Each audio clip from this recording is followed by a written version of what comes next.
Hey everybody, welcome back to another episode. This is Amanda, your local realtor in the state of Washington, and I am so thrilled who you're going to have to hear from today. He's been number one on social media for the last couple of years here in the state of Washington, has sold in production over 200 million, and it is growing his team with over 350 agents global, not only in the US, but globally as well. So please will help me welcome a friend, a mentor, a leader, Sean Bautista. And he's going to be breaking down the mindset, the nuggets, everything you're going to get in here is going to be so crucial. So stick to the end and make sure you are subscribing to the page. Hit that notification button so that you can see the upcoming episodes. But for now, let's go check it out, this amazing interview.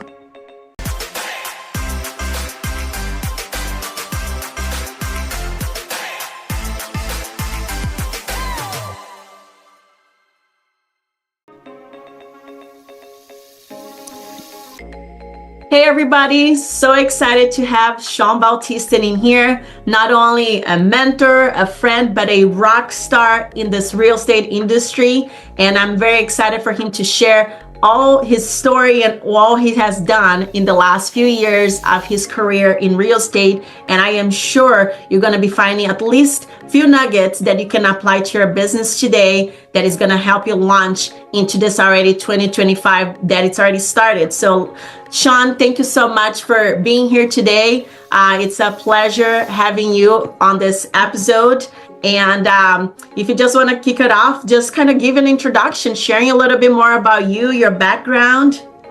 Yeah, thanks, Amanda. Thanks for having me on. I'm so happy to be here. And I'll give a little bit of backstory about myself and how we grew up first and foremost, and what got me here to where I am today. So let's rewind all the way back to where I was originally born. I was born in New Jersey, from the East Coast. But my family moved to Washington when I was 10. So back in 1993, we moved out of New Jersey. My dad's side of the family lived there, and my mom's side of the family lived in Washington. So it's like, okay, now we're moving to mom's side of the family. My dad made a bad decision, went bankrupt, and did the work, had the big mistake, because we were living pretty decent before he tried to invest into a restaurant. And from that failure, that took a really big toll on our family. And so that's why we made a move here. We started living with my mom's sisters. She has 7 sisters in total. And so we had a lot of support here moving here. So we moved in with one of our aunties, and I still remember this. We were 5 people living in one bedroom. Wow. One bedroom, but my parents did whatever it took. They never gave up, and they raised 3 boys on minimum wage. Life growing up was pretty difficult for us. I mean, we didn't have much. We didn't get anything. So a pair of shoes each year, we would look forward to a new pair of shoes each year because we had put so many holes in them from playing basketball outside. And so Scott and I love sports. We love basketball, but we grew up with humble beginnings, and so from there, that instilled in me that I didn't want to live like this anymore. I didn't want to continue to live in poverty and have a lack mindset. So I started to develop myself early on, and we started working early. Scott got a job at Foot Locker at the age of 16, and he was selling shoes, and we both interviewed for that job. It's so funny. We both interviewed at that job, but they thought they hired Sean, but they made the mistake. I'd had a great interview. I'd said everything I needed to say, and when they hired Scott, they thought it was me. So he got the job, I didn't. I was like, what the heck? Okay, whatever. I can't change that. But I was applying for McDonald's, couldn't get a job at Taco Time, Taco Bell, fast food restaurants, nothing. And I was like, okay, I'm 17. I can't even get a damn job. What the heck is going on? And then finally, my older brother, who worked at Acura in South Center, got me a job in the car business as a car washer. And how he did that is we would go there after school because we went to Renton High School. And after school and after basketball practice, he would be the one, we would somehow get a ride there. I forgot how we got there, but it was, we would stay there until he got off. And then the general manager said, Sean, you want a job? Instead of just waiting around dribbling your basketball, why don't you go put on some wash mitts and start washing cars? And I finally was like, wow, this is perfect. I love cars. Yay. And so from there, I started off as a car washer, making $7.50 an hour.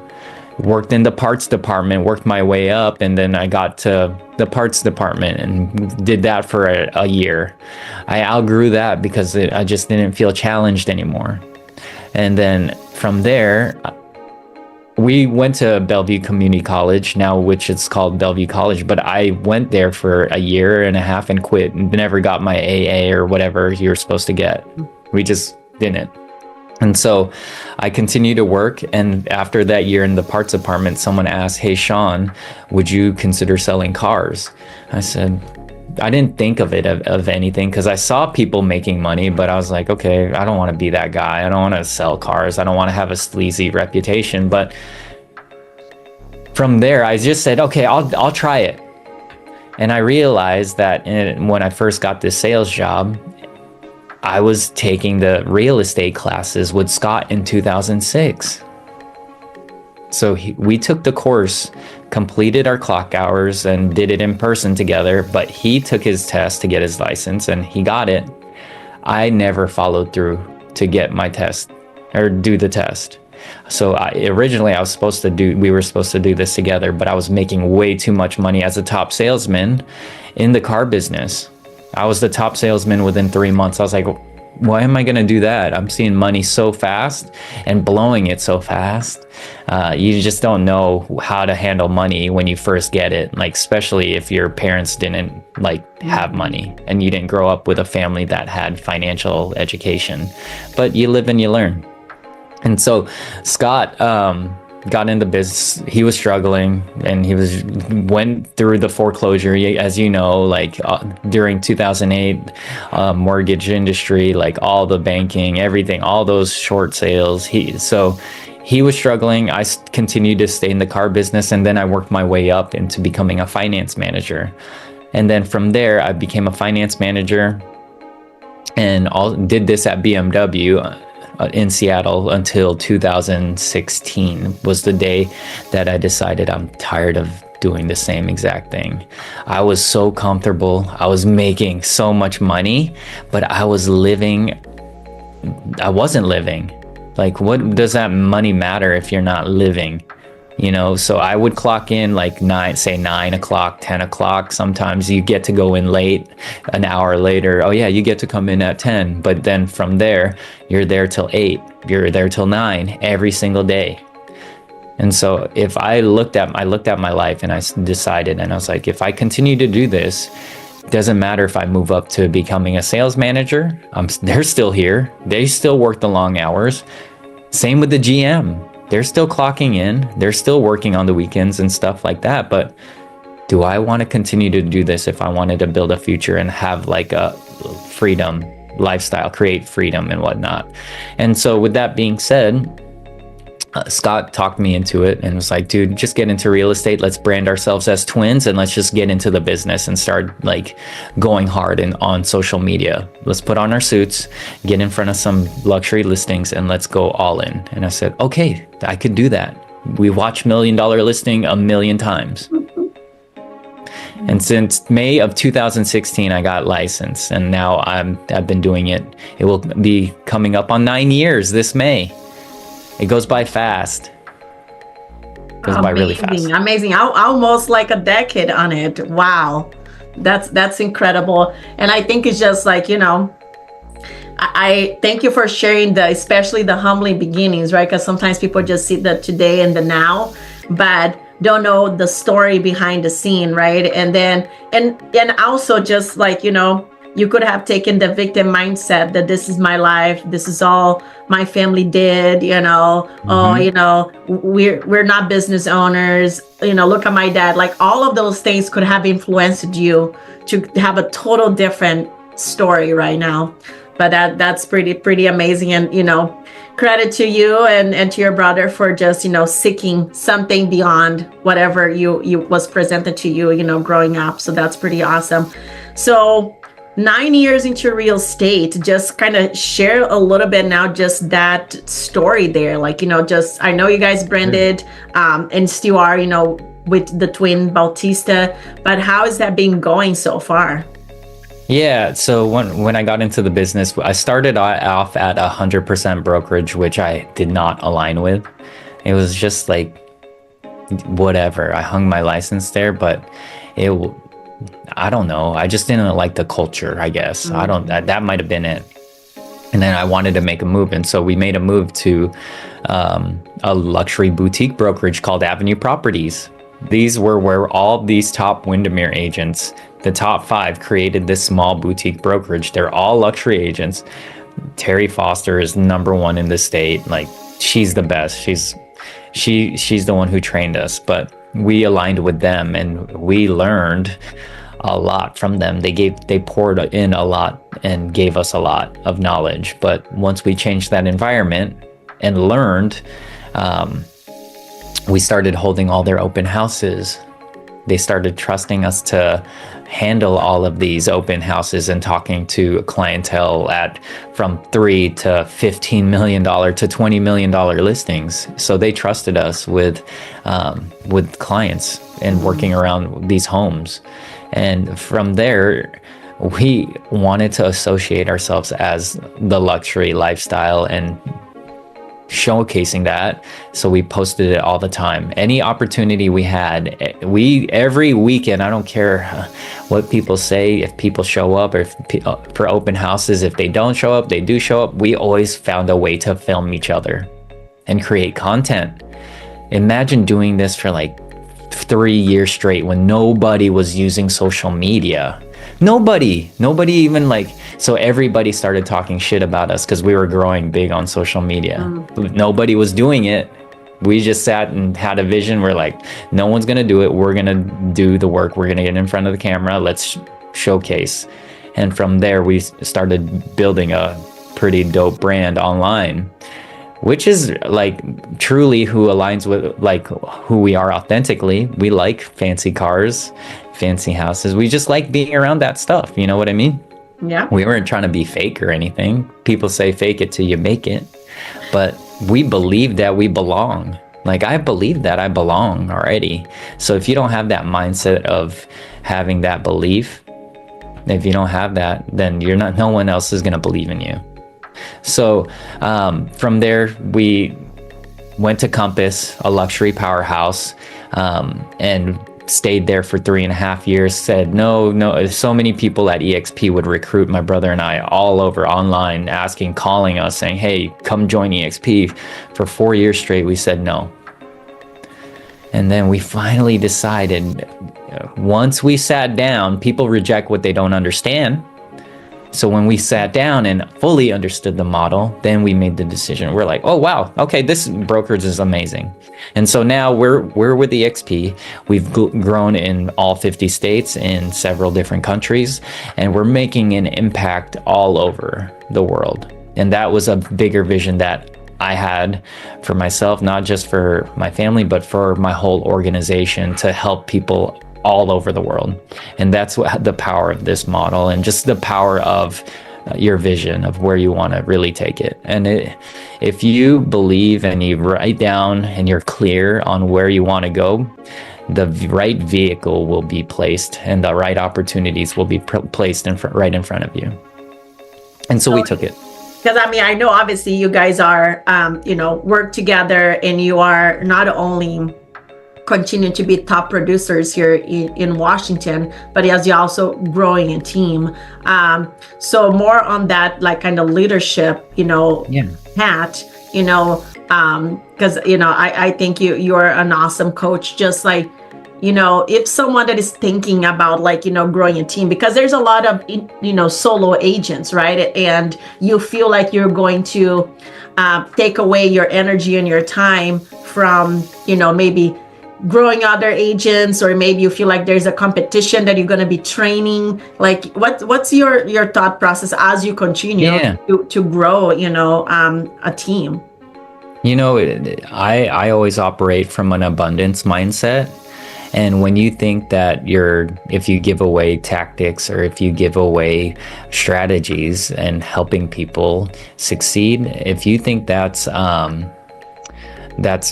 you'd have a lack mindset if you believe that, oh, I can't help this person because they're going to get better and they're going to be competition. I operate from an abundance mindset. And with that being said, I thought about this long term, and I thought about this, and I even wrote this down in my book without even knowing what vehicle this was going to be to help other people grow, to become a top producer, to do things that I've done in my life from nothing to something. Like, I could help people in that area, and so this vehicle allowed me to. So I growing a team is just knowing that pouring into people is what drives me, and what gets my heart going is seeing other people achieve growth, whether it's in business, relationships, or whatever, in anything in life. But I get inspired by being around people that want to grow. So that's why I wanted to grow a team. No, that's awesome. And I feel like it's just, as I said, the abundance, it's for everybody, right? Because you're not competing mindset. You're not just, hovering over just something for you, and it just brings you more because it's just the energy flow that comes and goes from just, wanting to give. What would you say are some strategies, and this can be either, growing a team or on the production side, that is being like a big success in your business? Some strategies that I use, like for lead generation as far as production, I loved open houses. So open houses was one of my favorite strategies. So I did that religiously, like I said to you earlier, and I've gotten multiple, not just buyers, but also sellers from open houses. People think, oh, if I hold an open house, it's only going to be buyers showing up. But those people that buy sometimes have to sell. And when they do sell, I mean, one deal should turn into 7 is what I say. And so when you do that, you'll become a listing agent, because a lot of people ask me, how do you guys get so many listings? That's how. Through open houses. So I love open houses. Second of all, I love social media. That's another thing. It should be a supplement to what you're doing already. Natural thing. It should be easy to implement into your daily routine, but to showcase that you're doing real estate to the world, and you never know who's watching. And so we've represented celebrities, NBA stars, football players, everything you can name, like high net worth clients, through social media. We never met them, but they met us because we built a profile, and we built rapport through our page. And if they're gonna decide the moment they go on your page if they want to work with you or not. So what are you putting out there? What are you saying about yourself to the world? Absolutely. I say this to some other agents when they're not yet doing anything on social media. Just like today, for our work and for a lot of other businesses, social media, it's your resume, it's just like a living resume. So just, be mindful of what you're putting out there. If that's something you want to see, the person that potentially might hire your service, right? Do they want to see that? You touched on a little bit in this, which I think it's very needed and powerful to be a business owner, because that's what we are, right? We all are owning our business as a real estate agent. But just talking about the mindset, like there's ups and downs, leadership in the country changes, mortgage rates, so many things has happened in the last few years. And I'm sure it's not the end, because there's always uncontrollable things. But what would you say that is like so impactful, and how important it is, your mindset, through not only when you're winning, but when challenges comes and you just need to adjust and adapt? Challenges will come, 100%. Challenges will come. And why I believe that the mindset is the number one thing when you are when you're doing this business is because most people, when they get told no many times, they're going to give up. But when you have that right mindset and when you go through these challenges, you're going to push past all those excuses because you have a bigger why, a bigger reason to push past anything and everything. And so, what I'd say is be clear, be so crystal clear of how your year is going to look like, what each quarter is going to break down and look like in 90 days. Amanda, I got to read this to you because this is so crazy. I'm even creating a piece of content on this right now, but you know how we did that 90-day challenge? Yeah. We have this accountability group. There's only a certain few people that could join this if they're willing to do the work. And so here is a letter from Dennis that he texted me. Sean, I'm weighing in at 197 pounds, which is 29 pounds total so far. Still unbelievable to me because I haven't been under 200 since before I was married. Laugh out loud. All my clothes is too big on me officially, so I'm going through a wardrobe change. Even bigger than that, though, because of my clean eating, my body is literally healing itself. I stopped wearing glasses, my hair is growing back, my heart arrhythmia stopped, stomach ulcer is gone, I'm no longer eating Tums, which I was eating 4 a night before, and energy, clarity, memory is at new highs. I cannot believe changing my eating habits and cutting out all the processed garbage I used to eat would result in a literal Dennis 2.0. Laugh out loud. This is the key right here. Wow. Also locked in 18 new listings. The letter to myself changed my entire mindset and literally turned my life around. Cannot wait for what's to come. How many people have I shared this 90-day letter with that actually commit to it? I know it changed my life. Yeah. I know it changed his life. It changes everybody's life to the people that commit to the work. It seems crazy, right? It seems woo-woo to put something out there, a future self of accomplishing something. But if you could do that small little habit, it will lead to drastic changes. Absolutely. 18 new listings. I believe success is not just success in the financial arena. It's success is would you agree, it's a balance of all areas of your life. Yep. It's in your health. It's in your mind. It's in your relationships.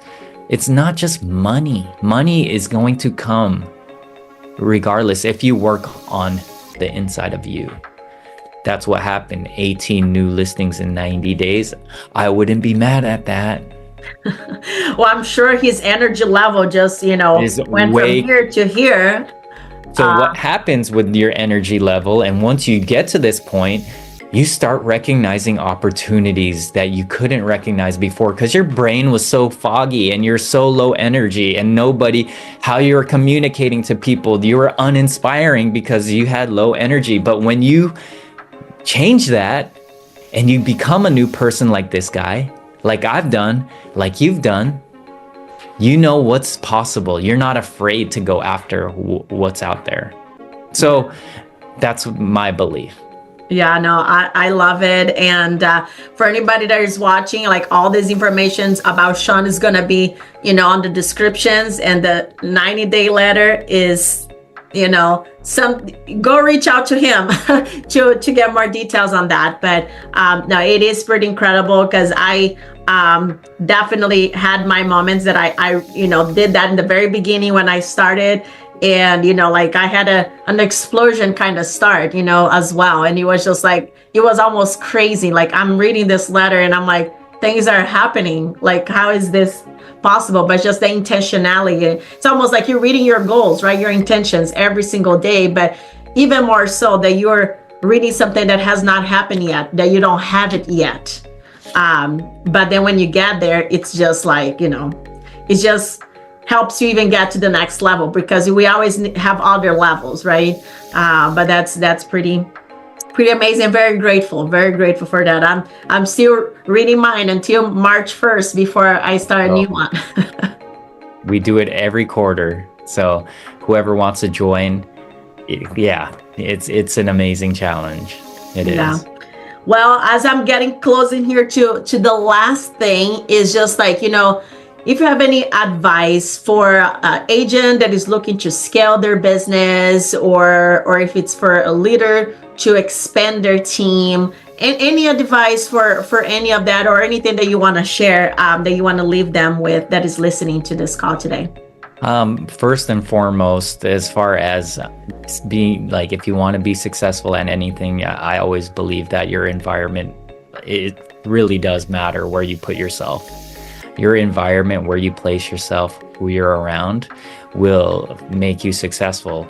And this is not just for like building a team or whatever it is, or like joining mentors, but when I was producing and I couldn't afford a gym that was in the most expensive zip code in Bellevue, and I still paid it. I still went to that gym and invested in myself, worked out. A year goes by and I realized, I know I was struggling to make that payment, that monthly payment for that gym, but in the beginning, but I closed like $15 million in sales, all from the gym, all from changing my environment. Even though I didn't live there, I wanted to meet new people because I knew those people were going to help me get to where I wanted to go. That's a piece of advice. Also, people like partnering up with mentors like myself, like you, like people that are doing things that you want to do, investing in real estate, whatever it is, reach out to them. Don't be afraid. I've helped change the lives of many people that have reached out to me, and I've never even met them, but I coached them and I gave them the guidance, and they're killing it. Yeah. So find a mentor. And last but not least, if you want to grow a team, is I believe trading time for money is like, yes, you do that in the beginning as a real estate agent, but you do have to have a certain point to where, okay, not just selling homes is the ultimate goal. Like that can't be the ultimate goal unless it's like you want to do that until you're 80, 90 years old. If you really want to change people's lives, start giving back your knowledge to the others. And then when you do that and you pour into people, then you build an empire. Wow. That was a mic drop moment. That's amazing. Thank you for sharing all the knowledge. And as he said, reach out, like, sometimes you're stuck and you continue to be stuck because you're just not raising your hand and asking for help. And, we all have our moments that we, need to ask for advice and help, just to kind of getting unstuck and getting to the next level. So, don't be afraid to reach out. We're all here, to help. We want to see you succeed. We thank everybody for taking the time to, join us today. And Sean, thank you so much again. I appreciate you. I am one of those people that, you changed my life from getting me into this industry. So I'm very grateful. I'm thankful to be on this journey with you. Thanks, Amanda. Thank you so much. We'll talk later, guys. Bye. Bye.